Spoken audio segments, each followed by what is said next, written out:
Hello and welcome to the Front Row Back Row podcast, a show started by two physical therapy school classmates who sat in very different sections of the lecture hall. We cover topics that help you start, build, and grow your physical therapy practice with your hosts, Dr. Owen Campbell and Dr. Brian Wolf. Hello and welcome back to the Front Row Back Row podcast. My name is Owen Campbell. I am the owner of Simplify Motion Physical Therapy, and with me is my co-host, Dr. Brian Wolf. He is the owner of Evolution PT and Fitness in Connecticut and Long Island. How you doing, Brian? It's been a week and a half, man. I've missed you. I know, man. I just got back from vacation. I'm gonna be rusty today. Very strong intro from you. Always strong. Always strong. Hey, I listen to a lot of podcasts. That makes sense. Oh man, it's good to go on vacation. I saw a few of the photos on Instagram, so very nice. I'm jealous. I know. It was great. Too short as always. Oh yeah, well, yeah. I'm living in a vacation here in Phoenix. February in Phoenix is like 70 degrees and sunny. It's like a country song, man. Yeah, that's not what we got. It's not horrible, but it's not 70 degrees and sunny. It's not in a pool. Yeah. It's not that way. And speaking of that, the topic of our podcast today is you can go and niche yourself. You know, my mama don't like you, but she likes everyone. Yeah, that song. I'm a great singer. That's why I have my own album. So anyway, we are going to be talking about the process of creating a niche with your healthcare practice. So we are both physical therapists, and physical therapy is very common because physical therapists treat every inch of the body to have a niche. There's the knee guy, and there's the ACL guy. They even go from, oh my God, the niche after a surgery. So we are going to be talking a lot about, is it a good idea to establish a niche? Is that something that you want to do? Is it good for your practice? How to go about that? How to kind of take over a space? Especially, nowadays, I don't know about you, but I think I can't create a new one. I think pretty much every niche is almost taken. So we will talk about that and just kind of discuss, some of the ways that you can get your message out there. Cool. Let's do it. All right.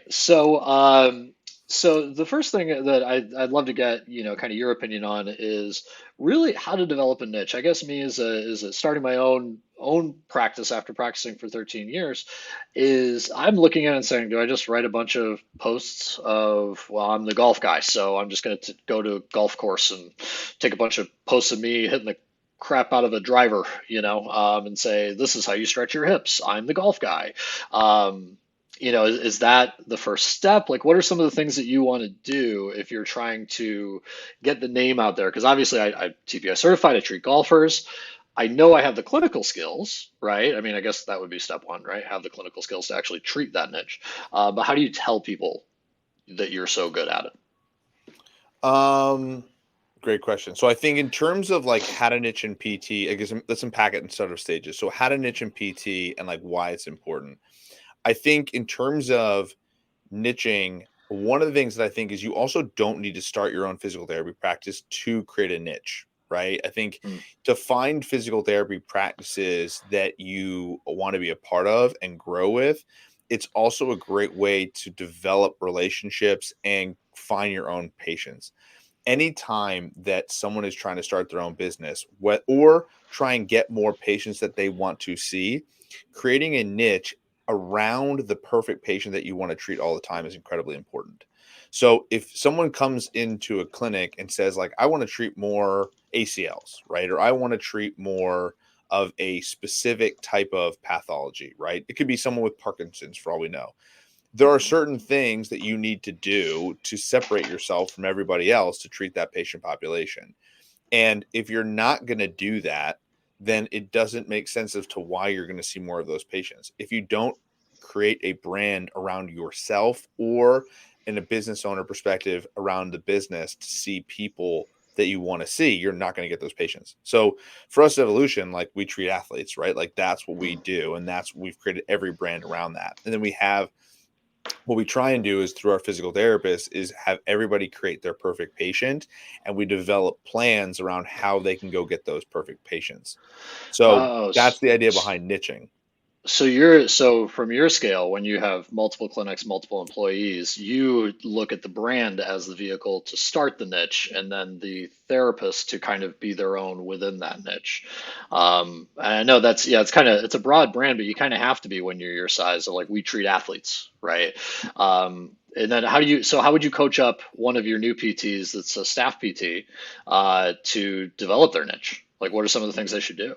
That's a great question. So I think that when you think about like again, kind of going back to that the importance for niche, like when I first started my own business, I really wanted to work with CrossFit athletes. So people Hmm. ask me like, how do you get CrossFit athlete patients in your gym? And I was like, you freaking do CrossFit. I was like, that's what you do. You go to the Yeah. gym and you do CrossFit. You're point about golf. Hmm. Like it'd be the equivalent of me being like, I don't dance. How do I treat dancers? It's like, well, Hmm. have some competence in it, right? Like that's the Yeah. idea.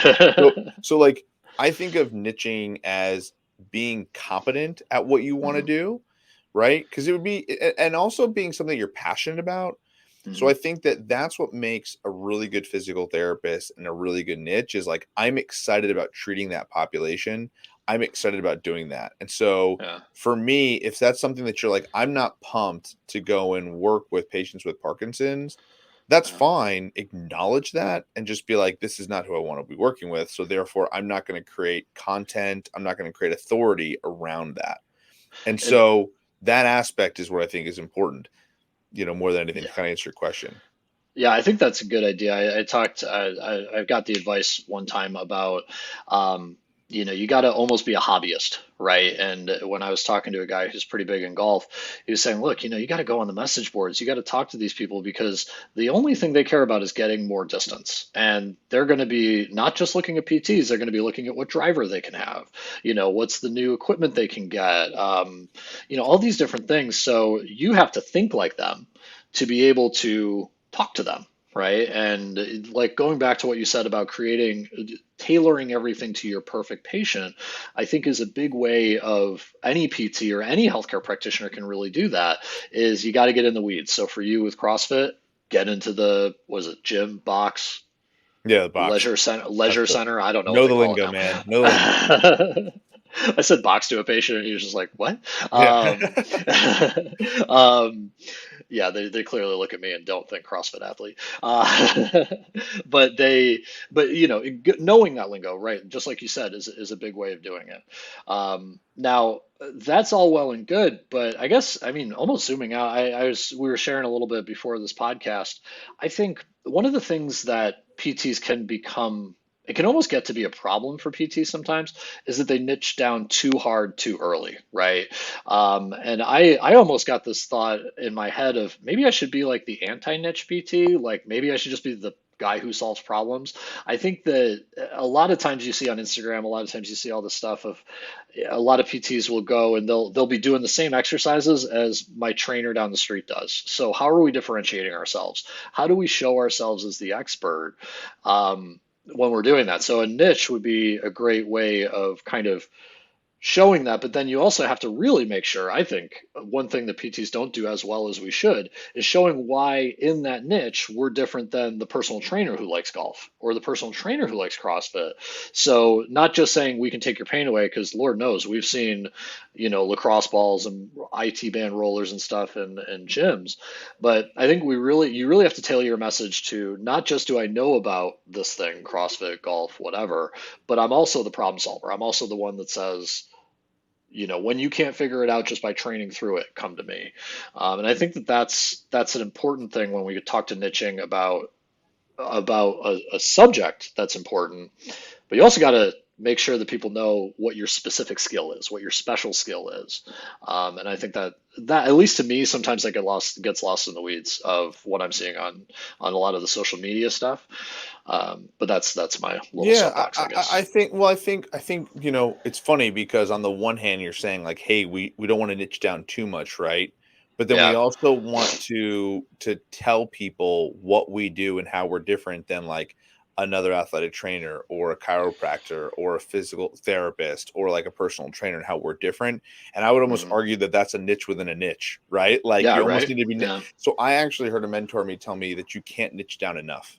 that when it comes to that Oh, niche, okay. I think that that's something where if you want to really find a specific and a company that's here in Stanford has done a really good job. It's a competitor of ours, and in the gym space, right? And I Yeah. personally think that we do a better job of treating baseball athletes than they do when it comes to physical therapy. And I Ooh, think that shots we do a fired. great well, I didn't say the company name. I didn't say the company name. I didn't say the company name. When it I know, comes I know. to them also, I think they do a really good job of doing S&C work, but I think we do just as good of a job, right, at it Yeah. as well. So I think that our product actually is better. However, I think their branding and their marketing's been better with their Mhm. baseball stuff, and all they do is baseball, baseball, baseball, baseball. And I think Yeah. because they're constantly peppering that niche, Yeah. they have they if we're being totally honest, they are ahead of us in terms of how they're getting baseball athletes at a higher level. And Yeah. for us, we do a lot of stuff in pro sports all over the place. So Yeah. we have so much on that realm of working with, professional athletes and other athletes all the time. And we have like pro baseball players that are around us and we have them that we're working with, and we work with all sorts of other people. But because we don't niche down that much, I think they're seen as a better baseball facility. So the thing about it is, now, that being said, I can tell you right now, when it comes to soccer and lacrosse, they're not going to them, they're coming to me, right? So Hmm. it's not like there's an aspect here where, you just I think when you're creating a niche, you have to say, okay, this is who I'm going to see. This is who I want to see. I'm going to create myself as the authority figure within this space. And I'm Yeah. also going to be okay when I create content that I'm going to exclude some people while I do it. Hmm. And that's And totally I fine. and I think that's hard for people to get Totally. around, especially in the startup phase. Like in my head, I don't want to alienate anybody. I need Yes. business, right? And that's why I think I love I love that model that you talked about at the beginning of like we treat athletes, but then you are so focused on making sure your individuals in your business become the niche so you can kind of have the best of both worlds, right? So maybe that whole company is really good at baseball, but if you have two guys or gals that are really good at baseball, then you can really push their social media handle for that. So then they might be able to compete on an expertise level of a whole company. But then you also maybe have the guy on the other side of the clinic who likes lacrosse or hockey or whatever. So Totally. I think that speaks to, at least in your world, the business owner. Don't be afraid of letting your PTs fly their flag, man. Like let them do what they want, not to mention the benefits of like employer retention, right? Hey, do what you Totally. want, really follow your passion. You know, not a bad thing to hear as an employee, but then also I think there's a great business case for it. I think so that's one of the reasons why I thought was always a great reason to do that is from a retention perspective. Hmm. And what is one of the number one reason for why PTs leave their job has nothing to do with salary, right? Yeah, It has to do with the yeah, frustration of where they are. And so I think when it comes to certain physical therapists, they'll be like, "Oh, I went and did this. I was working in this job and I really liked it, but then it changed and now it's not something I love anymore." And yeah, so it for whatever that change is, if someone feels empowered to be able to change themselves, then or create their own arc in terms of what they're doing with physical therapy, that's a hmm, really good thing. And so if someone's like, "Hey, I want to treat more CrossFit athletes, lacrosse players, golfers, whatever," we're saying, okay, how can we help this person do that? And we're listening hmm, and being a part of that process because if you're not being a part of that process, you're hindering that process. And so I think yeah, from a growth perspective, that's why I think what ends up happening is a lot of physical therapists, quite frankly, want to go into the cash PT space because they think that this cash PT space is like, oh man, then I'll get to treat and do whatever I want. That has nothing to do with cash PT. That has to do with no, working with a company that allows you to do what you yeah, want to do, right? It has no other hmm, difference. There are plenty of companies like ours that are searching for physical therapists that are like, I want to go and do really cool stuff and work with specific patient populations. I just don't know how to do it. So can you help me? hmm, And the answer is like, yeah. heck yeah, I can. You put in the work, I'll point you in the right direction, right? So that's the idea, I think, in a lot of the way, and why niching can be so effective. Well, and that's it. And we talk a lot about, us, both of us as like business owners of like, how can I get this? How can I get that? But your staff wants that too, right? Totally. They want to go to work. And like you said, I mean, you can look up salary ranges for staff PTs. It's probably across the nation and across experience levels, really only a $30,000 to $40,000 gap, right? Yeah. Whereas you look at tech and it's like a $500,000 gap, if that's not including the CEO, right? So yeah, they got to be passionate, and you got to implore them to be passionate as the business leader. So then now, okay, you got this passionate group of people, right? Or me, I'm passionate about a certain thing and I want to drive more business. Yeah, I got to get on Instagram. I got to tell people that this is what I do. Um, but then, obviously, physicians see a lot of people who have orthopedic injuries, right? Or neurological injury, whatever, right? They're usually the first gateway to the healthcare system. What are your thoughts on bringing in the physician? Like, do you look for the guy who's in Phoenix, it would be the Cardinals, play a PT or Cardinals orthopedic surgeon because he sees a lot of football players. Like, what are your thoughts on bringing in the physician as a part of that strategy? Yeah, I mean, I think it's a terrible idea, right? We were kind of chatting about this before. Is when you think about trying to create a niche, the last person you want putting in your hands is a physician, right? And it's like anything, like the only Uh, person who can create your niche is you. So the huh? reality is, like, if you're talking to a physician, Mhm. and when I first started my business, right, I was going to see people's homes, and I remember this in a networking group, and I remember this specifically with an orthopedic surgeon that was a friend of mine. Because I was out of network with all the insurances but Medicare, they were only Mhm. sending me Medicare patients, and that wasn't the Yeah. niche that I wanted to be in. And then what Mhm. ended up happening was, because that was the easiest thing to refer me, what ended Yeah. up happening was I was getting a lot of people from just Medicare. And I Yeah. remember somebody said to me, "Hey, I thought you just treat old people. Like, I thought like that's what you did, like me personally." And I was like, Mhm. "No, like I treat all sorts of athletes." And they said, "Well, I just thought you treat everybody's moms and dads in this group, or I just thought like you just, you go to people's homes." And she wasn't wrong, because at that point it realized I was like 70 to 80% Medicare. And I was like, I don't Mhm. want that at all. And Yeah. so what I ended up doing was figuring out how to change that. Right. And so Yeah. physicians are obviously great referral sources for private practices, but they also can be terrible in the sense of they will flood you with everything and anything. And so now all of a Mhm. sudden you're at their mercy. And so the Yeah. problem becomes, it's the reason for why it's so important to create direct access links, because, obviously we have a couple orthopedic surgeons we work with here, and I love them to death, and they refer us great patients that are aligned with what we do.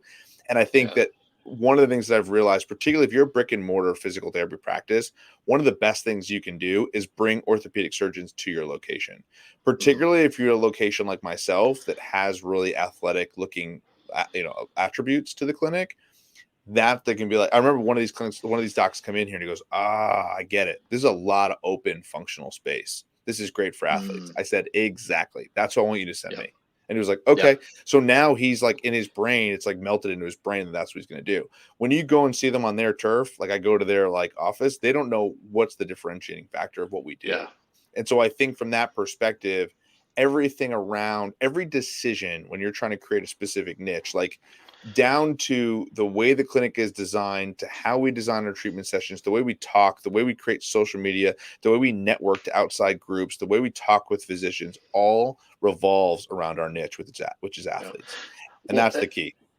and think about what these physicians go through in a day, right? They are busy. They are booked every 5, 10 minutes. And you're looking at them to be your salesperson, right? First of all, they don't have time. Even if they loved you, they don't have time. And they have somebody who's using their insurance to get to them, right? Because there's only maybe one or two physicians I know that are surgeons that are quote unquote cash, but really everything's taken up by their insurance of the surgery. It's just their physician's fee is cash, right? Yes. So every single person they're seeing is using insurance, because usually physician services cost way more money than PT. And you can't rely on them to be your salesperson, because who's the best salesperson for you but yourself, right? So that's where I think I really agree with your point, where it's one of the worst ways to go down, because you're relying on a second person to do your marketing, first of all. And Yeah. that second person just wants to save time. And honestly, maybe they care about Yeah. who the person goes to, but honestly, they just want that problem off their plate. Yeah. So, yeah, I think there's so many reasons to do pretty much anything other than physicians if you're trying to Yeah. niche down. And I would say, and like I don't want to poo-poo, physician marketing altogether, because I think it has its pride and its place. But I don't care Yeah. whether you're insurance-based or a cash-based physical therapist. It's important to understand, how's this? It's important to understand that physician marketing is probably not even the primary way to do it, but also one of those things where I would say it's important from a standpoint of building a relationship with physicians, Hmm. but Yeah. it's not the way to create your niche. I think that's it, Yeah. because you nailed it. You're basically asking the physician to get you busy, when the reality is that's not their job, right? Their job is to Yeah. fix their patients, to treat their patients. And so they want to rely on you to do that. So if you're Hmm. saying, hey, gimme, gimme, gimme, guess what? By the way, so are like 9,000 other physical therapists, right? So that's the other Yeah. part. Now you're battling with Right. that. But if you're trying Yeah. to get specific with niches, create more value. You talked about it earlier, like how to differentiate. Like, to be honest, here's a great tip that I would say to any person that's trying to start something in a physical therapy world, and try and start a business in physical therapy, insurance or non insurance. I don't care who it is. If you're trying to figure out, say you want to see golfers, right? And I want to Mm. create value through golfers. For the love of God, it has nothing to do as a physical therapist with, let me create more range of motion for your swing. Let me create more Hmm. strength for your swing. It's, you nailed it. Let me help you hit the ball further. Hmm. Putting something to a tangible goal that the person actually wants, that's Hmm. value, right? I will have your again, like this baseball program that I'm talking about. I will help you throw a baseball harder. I will help you hit a baseball harder. I will help you, right? Like, I will help Yep. you get recruited to Division I colleges for baseball, or you know what I'm saying? Like, Yeah. that is how you create processes. And before someone bangs the drum on like, oh, faulty marketing, it has nothing to do with Mm. marketing. It has to do with patients are motivated by goals. They're Yeah. motivated by an actual thing. So the niche of, like, if you're saying I want to do ACLs, it's like, okay, well then like, what specifically in ACLs? Do you want to get Hmm. them back to being the best athlete they possibly can again? Do you want to get them to a point where like they're going to run a 40-yard dash faster for football, or they're going to be able to run and cut again? Because like, now you start to see where there's a goal oriented. So it's Yeah. important to create niches and then align them with the patient's goals in particular. And that's important. Well, And I can tell you, if you well, do that, by the way, more physicians will refer you patients, ironically, in your niche. yeah. Yeah. Because they'll hear about you Yes, organically through the patients. And I mean, exactly. and I mean, I've been in big box PT for 13 years, and the number one thing they want you to do is make the patient be your biggest fan, right? That's way more valuable and hard hitting to a physician than, a bunch of flyers. So, yeah, no, it's, you have to really look at what the patients want. Because I mean, we've been athletes. What would we buy a shoe for? It would make us run faster, jump higher, right? Well, maybe not a shoe. Hopefully, I was smart enough to realize that wouldn't be the thing. You definitely My weren't. Allen Iverson But questions. that's why buying the Jordans, that's why buying Michael Jordan shoes made him a billionaire, right? Yeah, right. People Everybody like thinks me, that. Yes, people that did not have the genetic fortitude to even play D3. exactly, exactly, exactly. All Putting right. on a pair of Jordans is not going to help you dunk this basketball.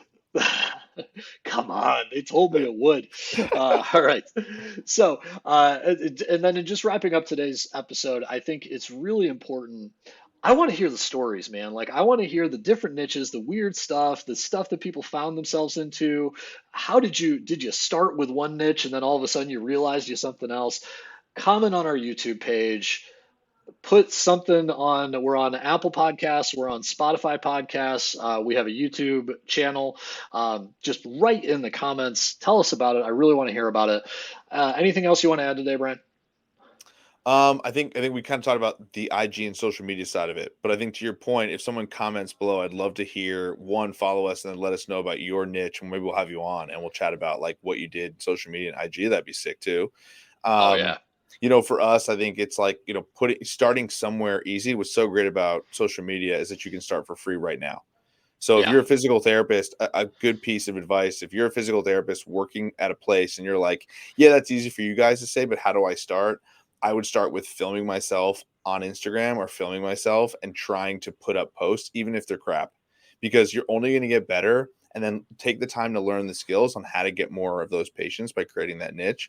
I think that's a really good way to do it. So, again, I'd love to hear comments below, because I'm sure that people are going to say, hey, I just started doing this and just started rolling, and all of a sudden I knew I was good at it and I loved it. And that's how I created my niche and brand. So I'd love to hear more of those stories from people who've started those businesses.